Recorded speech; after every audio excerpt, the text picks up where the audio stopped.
समय शराब पीने वाला एक व्यक्ति एक संत के पास गया और विनम्र स्वर में बोला, गुरुदेव, मैं इस शराब के पीने की आदत से बहुत दुखी हो गया हूँ। इसकी वजह से मेरा घर बर्बाद हो रहा है, मेरे बच्चे भूखे मर रहे हैं, किंतु मैं शराब के बगैर नहीं रह पाता। कृपया आप मुझे कोई सरल उपाय बताएं जिससे मैं अपने घर की शांति फिर से पा सकूं। गुरुदेव ने कहा, जब तुम्हें शराब पीने से इतना नुकसान होता है तो तुम इसे छोड़ क्यों नहीं देते? व्यक्ति बोला, मैं शराब को छोड़ना तो चाहता हूँ, पर यही मेरे खून में इस कदर समा गई है कि मुझे छोड़ने का नाम ही नहीं ले रही है। गुरुदेव ने हंसते हुए कहा, कल तुम फिर आना, मैं तुम्हें बता दूंगा कि शराब कैसे छोड़नी है। दूसरे दिन निश्चित समय पर वह व्यक्ति महात्मा के पास गया। उसे देख महात्मा झट से खड़े हुए और एक खंबे को कसकर पकड़ लिया।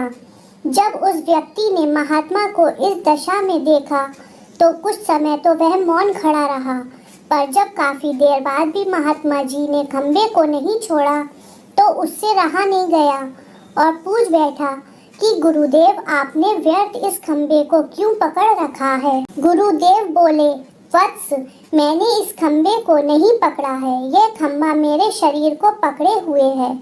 मैं चाहता हूँ कि यह मुझे छोड़ दे, किंतु यह तो मुझे छोड़ ही नहीं रहा है।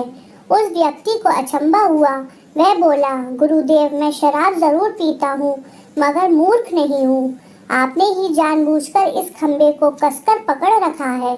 यह तो निर्जीव है, यह आपको क्या पकड़ेगी? यदि आप दृढ़ संकल्प कर ले तो इसी वक्त इसको छोड़ सकते हैं। गुरुदेव बोले, नादान मनुष्य, यह बात तो मैं तुम्हें समझाना चाहता हूँ कि जिस तरह मुझे खंबे ने नहीं बल्कि मैंने ही उसे पकड़ रखा था, उसी तरह इस शराब ने तुम्हें नहीं पकड़ा है, बल्कि सच तो यह है कि तुमने ही शराब को पकड़ रखा है।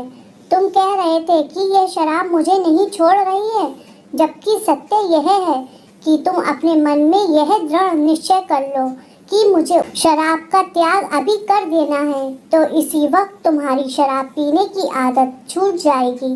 वह शराबी गुरु के इस अमृत वचनों से इतना प्रभावित हुआ कि उसने उसी वक्त भविष्य में कभी शराब न पीने का दृढ़ संकल्प किया। उसके घर में खुशियां लौट आई और वह शांति से जीवन यापन करने लगा।